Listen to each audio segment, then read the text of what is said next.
नमस्कार। मैं आशीष राठौर आपका फिर से एक बार स्वागत करता हूं।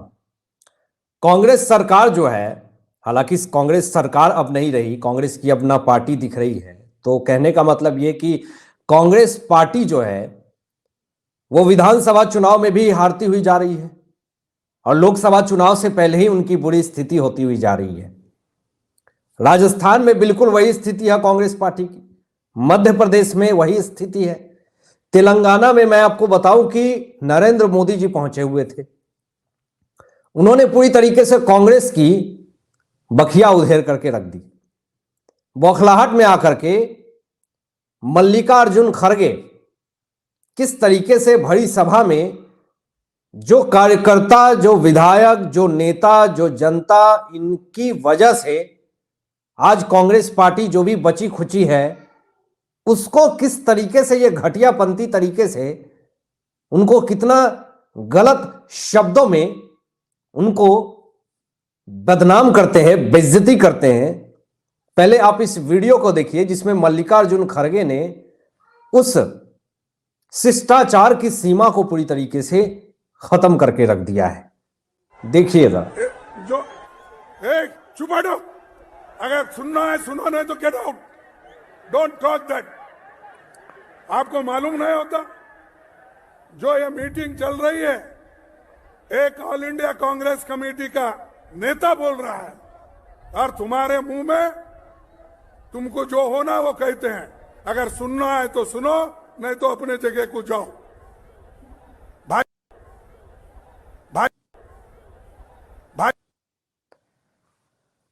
ए चुप बैठो, ऐसे कौन बोलता है? आपने सुना ना कि मल्लिकार्जुन खड़गे ने किस तरीके से शब्दों का प्रयोग किया कि ये चुप बैठो, सुनना है तो सुनो, नहीं तो जाओ। उस जनता को किस तरीके से इन्होंने बेइज्जती किया। इससे यह भी पता चलता है कि कांग्रेस पार्टी के किसी भी नेता, किसी भी विधायक या फिर मल्लिकार्जुन खड़गे, इन तमाम लोगों को कोई सुनना नहीं चाहता। बात करेंगे कि राहुल गांधी के ऊपर कितना केसेस दर्ज हुआ है, ये खुद राहुल गांधी कबूल कर रहे हैं, लेकिन जरा ये सुनने में थोड़ा अजीब नहीं लगता कि मल्लिकार्जुन खड़गे इस तरह का बात कहते हैं कि अगर सुनना है तो सुनो, नहीं तो गेट आउट।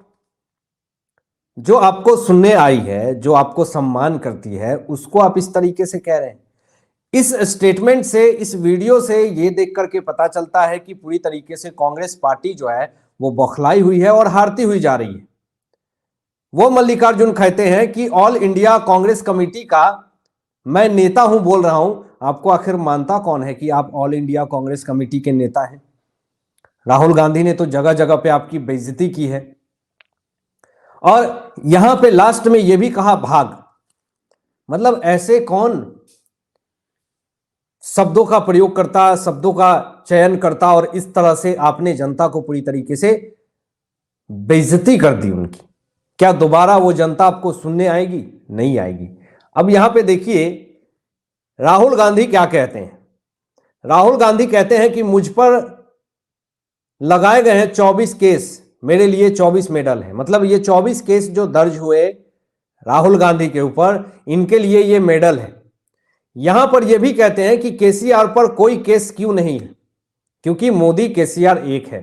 ध्यान से देखिएगा, हम इन दोनों को पहले तेलंगाना में फिर दिल्ली में हराने जा रहे हैं। यहां पे राहुल गांधी ये बार बार कह रहे हैं कि केसीआर और मोदी एक है, लेकिन मैं आपको ऐसे सबूत दिखाऊंगा जिससे यह साबित हो जाएगा कि केसीआर से कभी भी भाजपा गठबंधन नहीं कर सकती, कभी मिल नहीं सकती है। वो सबूत मैं आपको दिखाऊंगा, लेकिन खुद राहुल गांधी ये बात कबूल कर रहे हैं। राहुल गांधी खुद ये बात कह रहे हैं कि मेरे ऊपर 24 केस दर्ज हुए हैं और वो 24 केस जो दर्ज हुए हैं वो हमारे लिए 24 मेडल है। सोचिए, इनको कोई फर्क नहीं पड़ता कि हमारे ऊपर कोई भी केस दर्ज कर दिए जाए, लाद दिए जाए, इनको वो मेडल समझते हैं और इसीलिए लोग इनको पप्पू कहते हैं। अब यहां पे जो ये बात कह रहे हैं तेलंगाना में राहुल गांधी कि केसीआर और मोदी एक हैं, इसीलिए केसीआर पे कोई कार्रवाई नहीं हुई। के कविता पे आपने देखा ना कि शराब घोटाले में इन्फोर्समेंट डायरेक्टरेट ने कितना बार समन किया है, अलग से इनका इन्वेस्टिगेशन चल रहा है। तो कांग्रेस हमेशा तुष्टीकरण की राजनीति खेलती है ये सब जानते हैं। और फिर से एक बार केसीआर से नाम जोड़ने का काम किया बीजेपी का राहुल गांधी। लेकिन जरा सबूत आप लोगों के बीच में मैं दिखाना चाहूंगा। ये बीजेपी के ऑफिशियल ट्विटर हैंडल से ये ट्वीट किया गया है दोस्तों। इसमें क्या कहते हैं कि कांग्रेस और केसीआर ने आपको धोखा देने का कोई मौका नहीं छोड़ा। ये तेलंगाना में नरेंद्र मोदी जी कह रहे हैं। आगे कह रहे हैं कि जब कोई परिवारवाद, भ्रष्टाचार और तुष्टीकरण का नाम लेता है तो तुरंत बीआरएस और कांग्रेस जैसे दल ही दिखते हैं। कांग्रेस के विधायक कब बीआरएस में चले जाएं इसकी कोई गारंटी नहीं। आगे मोदी जी कहते हैं कि इसलिए तेलंगाना में कोई भी कांग्रेस को वोट नहीं देगा। कांग्रेस को वोट यानी फिर से केसीआर की सरकार आने की संभावना। इनको सत्ता से बाहर करने का एक ही तरीका है, कमल का बटन दबाना और बीजेपी का सीएम बनाना। अब इस स्टेटमेंट से आप ये समझ सकते हैं कि बीजेपी, केसीआर, बीआरएस और कांग्रेस को देखना भी नहीं चाहती है तेलंगाना में। और तेलंगाना में केसीआर, बीआरएस और कांग्रेस पार्टी तीनों हार रही है। और इसलिए यहां पे गेम खेलने का काम किया राहुल गांधी ने, कांग्रेस ने, कि केसीआर और बीजेपी एक है। क्योंकि केसीआर को तेलंगाना की जनता देखना नहीं चाहती है, बीआरएस का ऐसे ही डब्बा गुल हो चुका है। तो आप कटाक्ष करके किसी विपक्ष का नाम जोड़ करके भाजपा से आप भाजपा की सरकार को हरा नहीं सकते, गिरा नहीं सकते। ये तिकरमबाजी बिल्कुल इनकी फेल हो गई। और जरा देखिए, मैं आपको आगे दिखाता हूं। यहां पे एक सबूत और दिखाना चाहता हूं। यहां पे नरेंद्र मोदी जी ने तेलंगाना में एक और खुलासा किया कि केसीआर को भाजपा की बढ़ती हुई ताकत का एहसास बहुत पहले हो गया था। लंबे समय से केसीआर इस कोशिश में थे कि किसी तरह बीजेपी से दोस्ती कर ले। जब वो एक बार दिल्ली आए थे तो मुझसे मिलकर भी केसीआर ने यही रिक्वेस्ट की थी। लेकिन बीजेपी तेलंगाना के लोगों की इच्छा के खिलाफ कोई भी काम नहीं कर सकती। जब से बीजेपी ने केसीआर को मना किया तब से बीआरएस बौखलाई हुई है और मुझे गाली देने का कोई मौका नहीं छोड़ रही। तो सोचिए, केसीआर दिल्ली जाकर के ये कोशिश में थे कि किसी तरीके से हमारी दोस्ती हो जाए, गठबंधन हो जाए बीजेपी से। लेकिन मोदी जी ने तुरंत मना कर दिया और कहा कि जाओ अपने घर, हमें कोई मतलब नहीं है, हम अकेले अपनी सरकार बना लेंगे। और वही स्थिति देखिएगा बिहार में भी होगा। अगले चुनाव में भाजपा की सरकार आएगी। अब देखिए, इनकी जो ये हालत हो गई है, इनकी जो ये स्थिति हो गई है, इनकी स्थिति का नियंत्रणकर्ता भी ये खुद है, निर्माणकर्ता भी खुद है। नियंत्रण तो खुद कर नहीं पा रहे हैं, लेकिन स्थिति और परिस्थिति इन्होंने जो बनाया है ये खुद निर्माण करता है। जरा देखिए कि मध्य प्रदेश में विधानसभा को लेकर के चुनाव हुआ, जिसमें कि मध्य प्रदेश में कांग्रेस को गड़बड़ी की आशंका दिखी, तो अपने 230 उम्मीदवारों को भोपाल बुला करके स्पेशल ट्रेनिंग दी। सोच लीजिए, उम्मीदवार अपने क्षेत्रों में लौटकर अपने कार्यकर्ताओं को इसकी ट्रेनिंग दे रहे थे। ट्रेनिंग के दौरान मतगणना से संबंधित सभी सिख उम्मीदवारों को दी गई। मतलब ये क्यों आखिर किया जा रहा है, इसके बारे में बताते हैं। मध्य प्रदेश में चुनाव हुआ जिसमें पूरी तरीके से आशाएं हैं कि भाजपा की सरकार आएंगी, उम्मीद है, और पूरी तरीके से 99.9% उम्मीद है।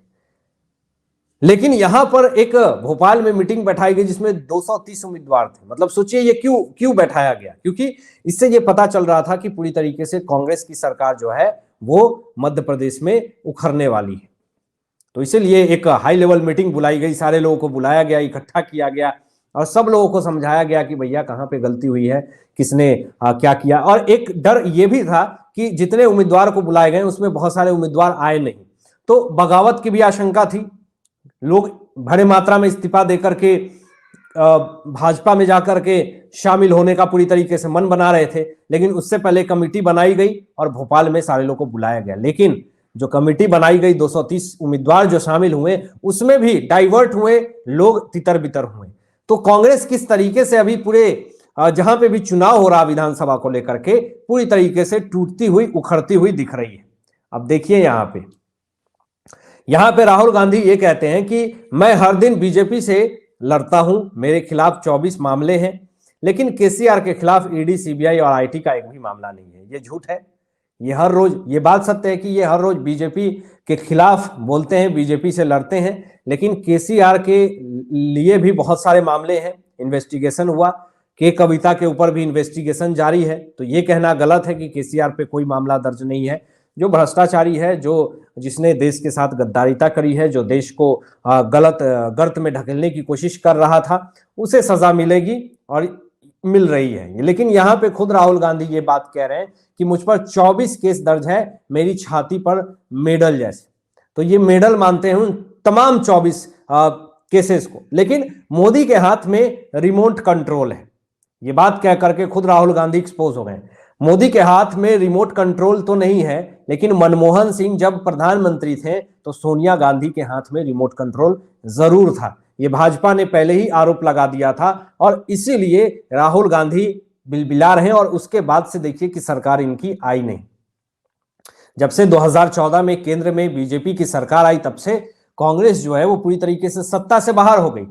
कोशिश में है और हमेशा बार बार कोशिश करते हैं राहुल गांधी कि नरेंद्र मोदी के पद चिन्हों पे चल करके किसी तरीके से प्रधानमंत्री का चेहरा मुझे बना दिया जाए। प्रधानमंत्री बनने का तो छोड़ दीजिए, प्रधानमंत्री का चेहरा तक नहीं बनाया जा रहा राहुल गांधी को। तो ऐसी स्थिति में कैसे ये कहा जाए कि राहुल गांधी इस देश को संभाल सकते हैं? जो एक शहर, जिला, राज्य को नहीं संभाल पा रहा, वो देश की 140 करोड़ की जनता को कैसे संभालेगा? ये अपने आप में बहुत बड़ा सवाल है। अब देखिए यहाँ पे दोस्तों आपको ये भी दिखाते हैं। यहाँ पे ये प्रशांत भूषण है, और ये प्रशांत भूषण कौन है पहले ये भी आपको बता दे रहा हूं कि ये सुप्रीम कोर्ट में जो मामला दर्ज हुआ था अडानी को लेकर के, हिंडनबर्ग की एक रिपोर्ट आई थी जिसमें कि अडानी को पूरी तरीके से फ्रॉड घोषित किया गया था, उनके शेयर डाउन हो गए थे। लेकिन पिछले दिनों सुप्रीम कोर्ट ने पूरी तरीके से उनको क्लीन चिट दे दिया अडानी को। तो प्रशांत भूषण अडानी के खिलाफ केस लड़ रहे थे सुप्रीम कोर्ट में, तो इन्होंने क्या विष उगला ये आपको दिखाते हैं। लेकिन उससे पहले आप देखिए कि नरेंद्र मोदी जी जो हैं वो आज तिरुपति बालाजी के दर्शन करने पहुंचे थे, और नरेंद्र मोदी ने मंदिर में बनी शेषनाग की प्रतिमा के सामने तस्वीर खिंचाई और उन्होंने 140 करोड़ भारतीयों के स्वास्थ्य के लिए प्रार्थना की। ये बहुत बड़ी बात है, अपने लिए प्रार्थना करना और साथ साथ 140 करोड़ की जनता के लिए प्रार्थना करना, ये भी अपने आप में बहुत ही सम्मानपूर्वक बात है 140 करोड़ की जनता के लिए। लेकिन ये देखिए जलंतखोर और जलने की बू वाले लोग सामने आते हैं, कुछ तो कर नहीं पाया जीवन में, तो देश के प्रधानमंत्री जब कुछ अच्छा कर रहे होते हैं तो उनपे कटाक्ष करने आ जाते हैं। ये क्या कहते हैं जरा देखिए। ये प्रशांत भूषण कहते हैं कि अरे यह क्या, कुछ देर पहले तो लड़ाकू विमान में थे, हमने तो सोचा चीन पर हमला करके गलवान घाटी वापस छीन ली होगी। मतलब ये क्या है ये पूछ रहे हैं प्रशांत भूषण। तो लड़ाकू विमान में तो वो थे, तो क्या वहीं रहेंगे? पहली चीज। और ये क्या है प्रशांत भूषण को बताना बहुत जरूरी है। ये जो लड़ाकू विमान पे प्रधानमंत्री मोदी जी थे वो शक्ति था, और आज तिरुपति बालाजी के दर्शन करने पहुंचे नरेंद्र मोदी जी, तो ये भक्ति है। बस यही अंतर है जो कि प्रशांत भूषण जैसे लोगों को नहीं समझ में आएगी। सिर्फ देश के प्रधानमंत्री के ऊपर कटाक्ष करना, खरी खोटी सुना देना, ये बहुत आसान होता है, लेकिन जीवन में कुछ ना कर पाना, अपने आप को सांत्वना देने के लिए देश के प्रधानमंत्री को भला बुरा कहना, यही तो करते आ रहे हैं नाकामयाब लोग। अब देखिए आपको आगे ये भी दिखाते हैं। यहां पर के कविता भी ये बात बोलती हैं, बीआरएस एमएलसी के कविता कहती हैं कि क्या कांग्रेस पार्टी पीने का पानी भी दे पाई, क्या बिजली भी दे पाई? ये बात पूरी तरीके से बोल करके जो है वो अपनी एक बात कहा ऐसा कि कांग्रेस पूरी तरीके से बिलबिला गई, कांग्रेस पूरी तरीके से भड़कने लगी कि ऐसा कैसे कह सकते हैं कि कविता ये वो। लेकिन कांग्रेस पे अब पूरी तरीके से अटैक हो रहा, चारों तरफ से अटैक हो रहा, और इस अटैक की वजह से ये पूरी तरीके से कयास लगाए जा सकते हैं कि आने वाला तेलंगाना में, मध्य प्रदेश में, राजस्थान में कहीं पे भी कांग्रेस की सरकार नहीं बनने वाली है। और इनफैक्ट जो लोकसभा चुनाव होगा उसमें भी बहुत ही करारी और बेरहमी से हार होने वाली है कांग्रेस की। अब आप क्या सोचते हैं? इन तमाम मुद्दों पे अपनी विचार जो व्यक्त कीजिएगा, और ऐसे ही लेटेस्ट अपडेट पाने के लिए इस चैनल को सब्सक्राइब करके बेल आइकन प्रेस कर लीजिएगा और अपने दोस्तों में शेयर जरूर कीजिएगा। Thanks for watching my video. जय हिंद।